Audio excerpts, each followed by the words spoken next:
Espera, espera, espera. ¿Creías conocer todo sobre Cantinflas? Porque lo que voy a revelarte hoy sobre lo que escondía en su caja fuerte va a destrozar completamente la imagen que tenías de comediante más querido de México. Y te advierto que no vas a poder creer lo que tus oídos van a escuchar en los próximos minutos. Así que si eres fan de Cantinflas, prepárate porque esta verdad duele. Duele mucho. Y antes de continuar necesito que le des like a este vídeo ahora mismo y te suscribas al canal activando la campanita porque la información que compartiré hoy es tan impactante que YouTube podría eliminar este contenido en cualquier momento. Y créeme, no querrás perderte ni un segundo de esta revelación explosiva. Mario Moreno, el hombre detrás de Cantinflas, era conocido en la industria del espectáculo como sangrón, altanero, distante, incluso cruel con quienes lo rodeaban. Pero, ¿por qué un hombre que hacía reír a millones escondía tanta amargura? ¿Qué secretos oscuros guardaba celosamente? Durante décadas, sus allegados susurraban historias perturbadoras sobre su verdadera personalidad, sobre traiciones, sobre un corazón aparentemente frío como el hielo. Pero cuando finalmente abrieron su caja fuerte después de su muerte, lo que encontraron dentro no fueron joyas ni dinero como todos esperaban. No, lo que descubrieron fue algo tan conmovedor, tan desgarrador, tan profundamente humano que incluso sus más feroces críticos no pudieron contener las lágrimas. ¿Y tú qué estás viendo?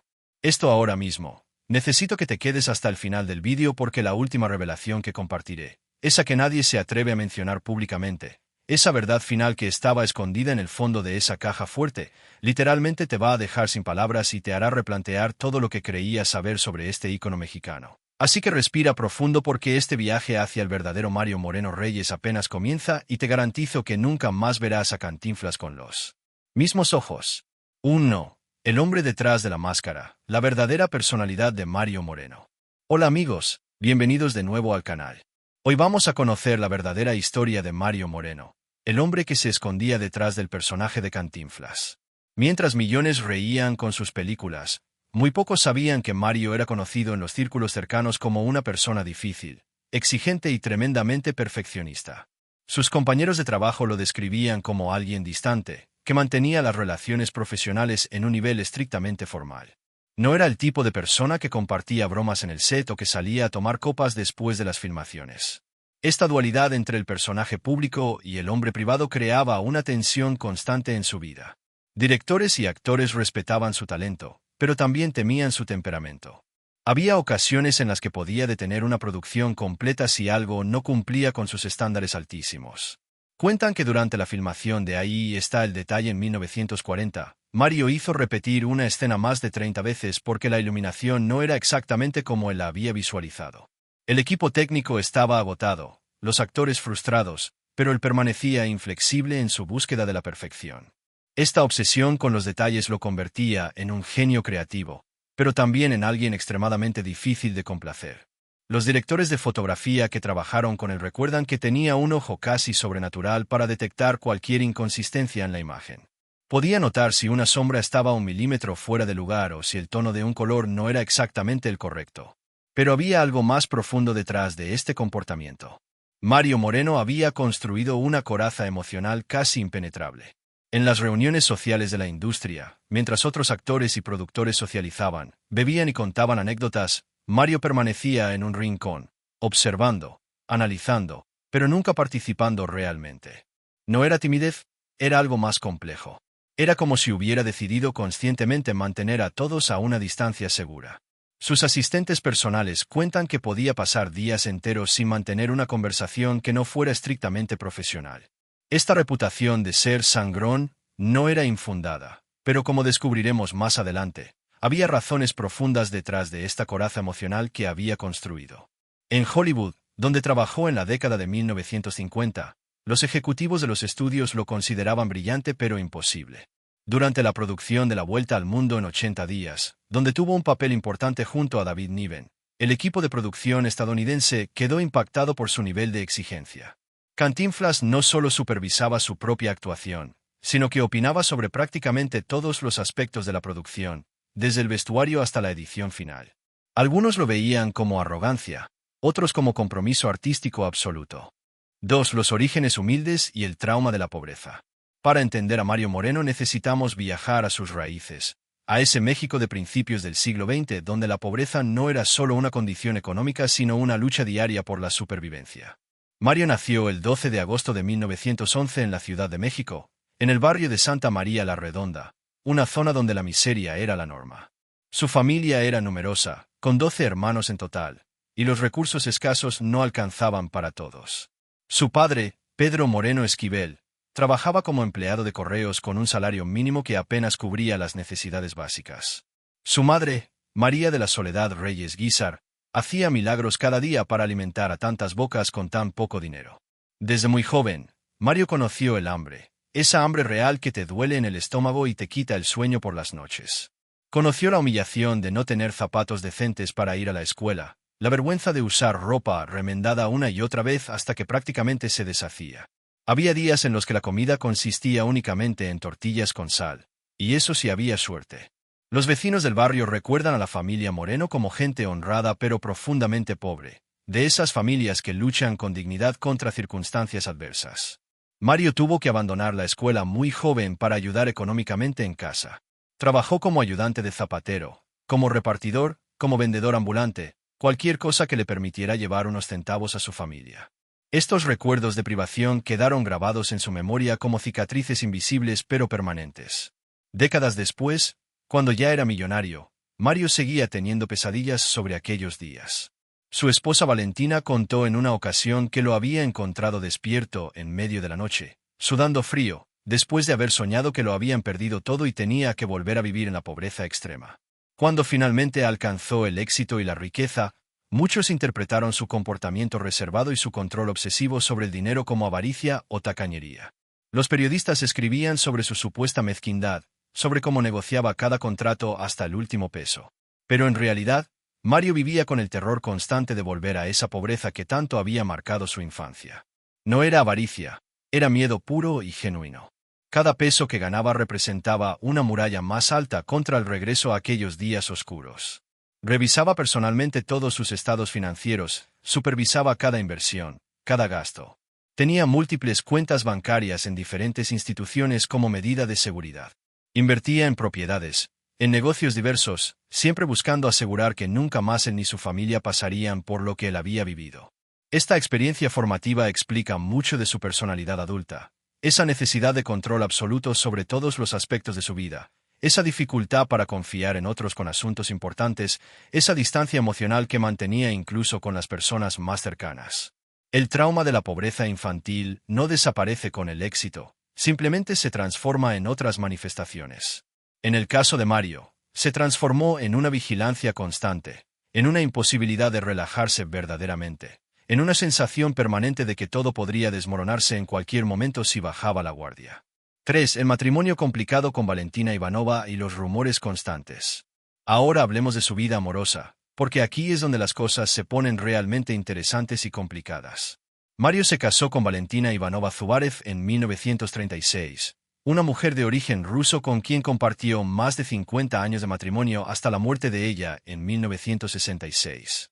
Valentina había llegado a México huyendo de la Revolución Rusa, una mujer educada, culta, que hablaba varios idiomas y que tenía una presencia imponente.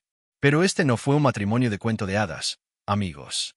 Desde el principio, hubo rumores en la industria del entretenimiento sobre la naturaleza real de su relación. Algunos susurraban que era un matrimonio de conveniencia, que se habían unido más por razones prácticas que por amor apasionado.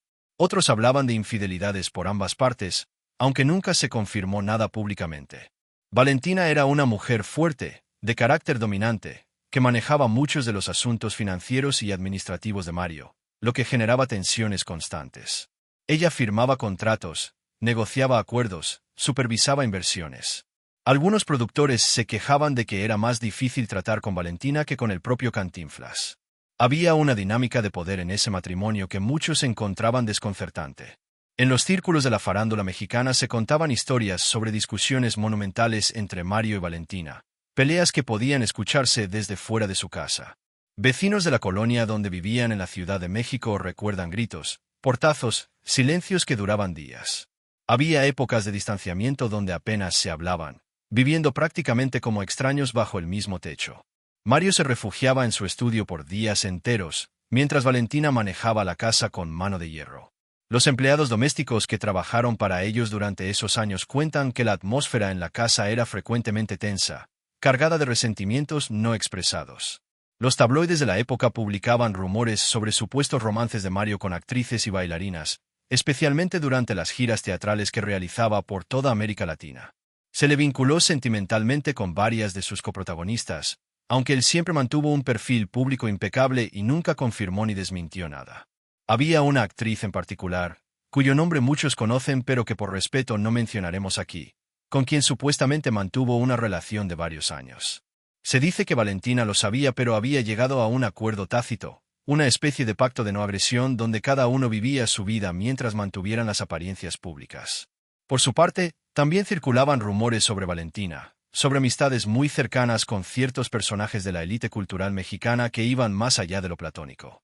Pero en aquella época, en la década de 1940 y 1950, el divorcio era todavía un escándalo social enorme, especialmente para figuras públicas. Así que Mario y Valentina continuaron juntos, atrapados en un matrimonio que había dejado de funcionar emocionalmente pero que socialmente era necesario mantener. Esta relación compleja, llena de altibajos, de silencios y resentimientos acumulados, de acuerdos no dichos y compromisos difíciles, fue otro factor que contribuyó a forjar esa imagen de hombre frío y distante que muchos percibían. El amor, si alguna vez existió entre ellos, se había transformado en algo diferente, quizás en respeto mutuo, quizás en costumbre, quizás simplemente en una sociedad empresarial disfrazada de matrimonio. 4. El hijo adoptivo Mario Arturo y la batalla legal que destruyó familias. Aquí llegamos a uno de los capítulos más dolorosos y controversiales de la vida de Cantinflas. Mario y Valentina no pudieron tener hijos biológicos, algo que fue una fuente constante de tristeza para ambos, especialmente para Mario, quien siempre había soñado con tener una familia numerosa, quizás como compensación por las carencias de su propia infancia. Intentaron durante años sin éxito, consultaron con múltiples médicos, probaron diferentes tratamientos que en aquella época eran primitivos y frecuentemente inútiles. La frustración y el dolor de no poder concebir creó otra capa, más de tensión en su matrimonio ya complicado. En 1961, decidieron adoptar a un sobrino de Valentina, un niño llamado Mario Arturo Moreno Ivanova, quien tenía aproximadamente 1 año de edad. Este niño se convirtió en el centro absoluto de la vida de Mario, quien volcó en él todas las esperanzas, todos los sueños, todo el amor que había guardado durante años. Mario fue un padre extremadamente dedicado en los primeros años. Pasaba horas jugando con el pequeño Mario Arturo, le compraba todo lo que pudiera desear, lo llevaba a los sets de filmación donde el niño era mimado por todo el equipo de producción. Hay fotografías de aquella época que muestran a un Mario Moreno completamente diferente, sonriente, relajado, genuinamente feliz mientras cargaba a su hijo adoptivo. Sin embargo, a medida que Mario Arturo crecía, la relación entre padre e hijo adoptivo fue deteriorándose progresivamente. El niño creció bajo la sombra inmensa de su padre famoso, con expectativas imposibles de cumplir y una presión constante para estar a la altura del apellido Moreno. Mario, quien había sido tan exigente consigo mismo durante toda su vida, aplicaba los mismos estándares imposibles a su hijo. Quería que Mario Arturo destacara en todo, que fuera el mejor estudiante, el mejor deportista, que demostrara un talento artístico excepcional. Pero Mario Arturo era simplemente un niño normal, con capacidades normales, y eso no era suficiente para su padre. Los años de adolescencia fueron particularmente difíciles. Mario Arturo se rebeló contra las expectativas paternas, comenzó a tener problemas en la escuela, se involucró con malas compañías. Hubo episodios que la familia intentó mantener en privado, problemas con alcohol, con drogas, comportamientos autodestructivos. Mario Moreno no sabía cómo manejar esta situación. El que podía controlar cada aspecto de una producción cinematográfica no podía controlar a su propio hijo. Las peleas entre ellos eran legendarias, gritos que se escuchaban por toda la casa. Valentina intentaba mediar pero frecuentemente empeoraba las cosas. Mario Arturo sentía que nunca sería suficiente, que jamás podría llenar los zapatos de Cantinflas, y ese resentimiento crecía cada día. Cuando Mario Moreno murió el 20 de abril de 1993 de cáncer de pulmón, comenzó una de las batallas legales más mediáticas, más sucias y más desgarradoras en la historia del espectáculo mexicano. Mario Arturo, quien según el testamento de su padre heredaba la mayor parte de la fortuna estimada en varios millones de dólares, se enfrentó inmediatamente a Eduardo Moreno La Parade, sobrino biológico de Cantinflas e hijo de su hermano Eduardo. Este sobrino alegaba que el testamento había sido manipulado, que Mario Moreno en sus últimos años no estaba en plenas facultades mentales, que había habido influencia indebida por parte de Mario Arturo y sus abogados. Fueron años interminables de acusaciones mutuas, de documentos falsificados que aparecían misteriosamente, de testimonios contradictorios de empleados, médicos, abogados. Se lavó la ropa sucia de la familia en público, con los medios de comunicación cubriendo cada audiencia, cada declaración explosiva. Eduardo Moreno Laparade presentaba testigos que describían a Mario Arturo como un hijo ingrato, como alguien que había maltratado a su padre en sus últimos años, que solo esperaba su muerte para heredar.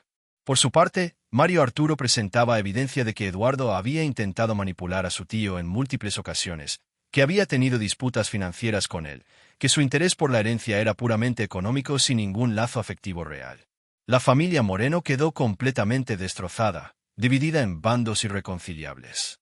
Hermanos que no se hablaban, primos enemistados, amistades de décadas rotas por lealtades divididas. El legado de Cantinflas, que debería haber sido celebrado y preservado, se convirtió en un campo de batalla manchado por la codicia y el rencor. Los abogados se enriquecieron mientras la familia se destruía. Finalmente, después de años de litigio, Mario Arturo ganó la batalla legal y fue confirmado como heredero legítimo. Pero el costo emocional fue absolutamente devastador. Muchos se preguntaban y todavía se preguntan, ¿esto es lo que hubiera querido Cantinflas? ¿Ver a su familia destruida por la ambición y el resentimiento? ¿Ver su nombre arrastrado por el lodo en tribunales? Un hombre que había dedicado su vida a hacer reír a las personas terminó siendo el origen involuntario de una de las tragedias familiares más públicas y dolorosas del espectáculo mexicano.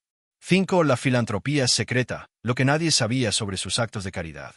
Y aquí, amigos, es donde la historia toma un giro completamente inesperado que te va a dejar sin palabras. Mientras la prensa y el público veían a Mario Moreno como un hombre reservado, difícil, obsesionado con el control y el dinero, había algo que muy pocos conocían, un secreto que guardó celosamente durante décadas. Mario había estado realizando actos de caridad masivos de manera completamente anónima. No buscaba reconocimiento público, no quería aparecer en los periódicos como benefactor, no deseaba que su nombre estuviera asociado con sus donaciones. Ayudaba económicamente a familias enteras que vivían en la pobreza extrema, pagaba tratamientos médicos de personas desconocidas, financiaba la educación de cientos, literalmente cientos de niños sin recursos. Tenía una red discreta y extremadamente eficiente de personas de confianza que identificaban casos de necesidad real y él respondía generosamente, siempre con la condición inquebrantable de mantener el anonimato absoluto. Había un sacerdote en particular, el Padre Miguel, quien trabajaba en una parroquia de una zona muy pobre de la Ciudad de México. Este sacerdote recibía mensualmente sobres con dinero en efectivo, cantidades significativas, con instrucciones específicas sobre familias que necesitaban ayuda. El dinero venía siempre de la misma fuente misteriosa, y solo años después de la muerte de Cantinflas, el Padre Miguel reveló públicamente que había sido Mario Moreno quien durante más de 20 años había financiado escuelas, comedores comunitarios, clínicas médicas en su parroquia. Financió la construcción completa de viviendas dignas en comunidades marginadas, no solo una o dos casas, sino desarrollos enteros de vivienda social. En el estado de Veracruz existe una comunidad de más de 50 familias que vive en casas construidas con el dinero de Cantinflas, aunque durante años nadie supo quién era el benefactor anónimo. Los habitantes de esa comunidad solo sabían que un ángel misterioso había pagado todo. Apoyó económicamente múltiples asilos de ancianos, asegurándose de que los residentes tuvieran comida de calidad, atención médica adecuada, medicamentos necesarios. Contribuyó de manera sustancial a hospitales pediátricos, pagando por equipamiento médico avanzado, financiando alas enteras de hospitales dedicadas a niños con cáncer. En el Hospital Infantil de México existe una unidad de cuidados intensivos neonatals que fue construida completamente con fondos de Mario Moreno, pero durante décadas estuvo registrada bajo el nombre de un donante ficticio porque él exigió que su nombre no apareciera en ninguna placa conmemorativa. Todo esto lo hacía en silencio absoluto, sin fanfarrias, sin ceremonias de inauguración donde cortara listones, sin buscar aplausos ni reconocimiento público. Esta faceta de Mario Moreno contradecía completamente la imagen pública del hombre frío, calculador y obsesionado con el dinero. Había casos individuales que eran particularmente conmovedores. Una familia en Guadalajara cuyo hijo necesitaba una operación cardíaca de emergencia que costaba una fortuna recibió un cheque anónimo por el monto exacto necesario, más dinero adicional para los gastos de recuperación. Una mujer joven con talento excepcional para la música pero sin recursos para estudiar recibió una beca completa para estudiar en el Conservatorio Nacional de Música, pensando que había ganado una competencia cuando en realidad Mario había inventado esa competencia específicamente para ayudarla sin herir su orgullo. Un anciano que había trabajado como extra en algunas de sus películas décadas atrás y que vivía en condiciones miserables recibió mensualmente una pensión anónima hasta su muerte. ¿Por qué ocultaba estas acciones tan nobles? Quizás porque para él, la verdadera caridad no necesitaba testigos ni reconocimiento, simplemente era lo correcto. O quizás porque dar públicamente hubiera significado exponerse emocionalmente de una manera que no estaba dispuesto a hacer. Era más fácil para él dar dinero en secreto que abrirse emocionalmente con las personas en su vida. O tal vez, y esto es lo que muchos creen, era su manera de expiar algo, de compensar por no poder dar amor y afecto de manera directa a las personas que tenía cerca. El dinero era su lenguaje del amor, la única forma que conocía de demostrar que le importaban los demás. 6. La caja fuerte, el descubrimiento que reveló su verdadero corazón. Y finalmente llegamos al momento que todos estaban esperando. El descubrimiento que cambió para siempre como entendemos a Mario Moreno. La apertura de la legendaria caja fuerte de Cantinflas. Después de su muerte en 1993, cuando los abogados, albaceas y herederos procedieron a revisar meticulosamente todas sus propiedades, hacer el inventario completo de su patrimonio, encontraron una caja fuerte grande y pesada en su estudio privado. Esa habitación donde pasaba tantas horas solo, donde nadie tenía permitido entrar sin su autorización expresa. La caja fuerte era de marca alemana, prácticamente indestructible, con una combinación que tomó varios intentos de descifrar. Todos los presentes en esa habitación esperaban encontrar documentos legales importantes, quizás dinero en efectivo, títulos de propiedad, joyas valiosas, acciones de empresas, bonos del gobierno, cosas de valor material significativo. Pero lo que encontraron dentro de esa caja fuerte dejó a todos los presentes absolutamente conmocionados. Varios de ellos rompieron en llanto inmediatamente. Había cientos, literalmente cientos de cartas escritas a mano, testimonios emotivos de personas agradecidas que él había ayudado a lo largo de los años. Cartas de madres que le agradecían por haber salvado la vida de sus hijos pagando operaciones, cartas de jóvenes que habían podido estudiar gracias a sus becas, cartas de familias enteras que habían salido de la pobreza extrema gracias a su ayuda.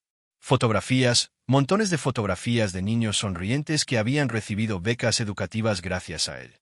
Fotos de graduaciones, de primeras comuniones, de bodas, enviadas por familias que querían que su benefactor anónimo supiera cómo habían progresado sus vidas. Recortes de periódicos amarillentos sobre comunidades que habían sido transformadas por su apoyo silencioso, artículos sobre hospitales que habían inaugurado nuevas unidades, sobre escuelas que habían sido construidas, y en ninguno de esos artículos aparecía su nombre porque así lo había exigido. Había registros meticulosos, escritos con su propia letra, de cada donación que había hecho, con nombres, fechas, montos, seguimientos de cómo había impactado cada ayuda. Pero lo más impactante fue el descubrimiento de múltiples cuadernos, un diario personal extenso donde Mario expresaba sus miedos más profundos, sus inseguridades más oscuras, su terror constante a perder todo y volver a la pobreza. Escribía sobre pesadillas recurrentes donde se veía de nuevo como ese niño hambriento de Santa María la Redonda. Expresaba sus remordimientos más dolorosos por no haber sido un padre más presente, por no haber sabido conectar emocionalmente con Mario Arturo, por haber repetido con su hijo los mismos errores de rigidez y exigencia que tanto había sufrido.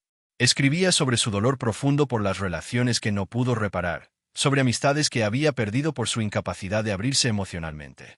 Había páginas y páginas sobre su matrimonio con Valentina, sobre cómo la amaba a su manera pero no sabía demostrárselo, sobre cómo la necesitaba pero al mismo tiempo la alejaba con su comportamiento. Escribía sobre noches de insomnio interminables pensando en cómo podría hacer más por los demás, sobre la culpa agobiante que sentía por tener tanto cuando sabía que millones de mexicanos pasaban hambre cada día. Esa culpa era un peso constante en su conciencia, algo que lo perseguía incluso en sus momentos de mayor éxito. También encontraron cartas nunca enviadas, docenas de ellas, dirigidas a su hijo adoptivo Mario Arturo, pidiéndole perdón por haber sido tan exigente, por no haber sabido expresar su amor de manera más abierta y cálida, por haber proyectado en él expectativas imposibles. En una de esas cartas nunca enviadas, Mario escribía: «Hijo, si estás leyendo esto es porque ya no estoy aquí para decírtelo en persona, y eso es probablemente lo más cobarde que he hecho en mi vida. Nunca supe cómo decirte que te amaba sin sentirme vulnerable, sin sentir que estaba perdiendo el control.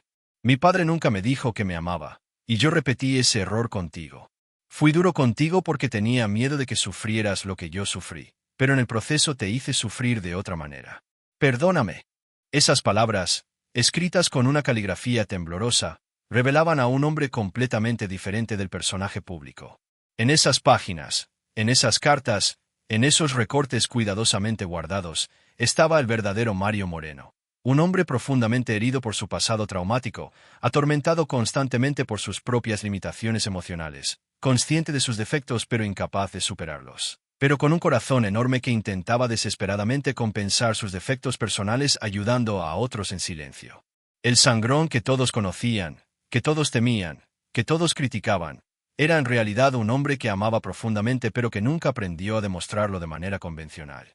Era alguien que cargaba con el peso aplastante de su infancia difícil y que encontró en la caridad anónima la única manera que conocía de sanar sus propias heridas mientras sanaba las heridas de otros.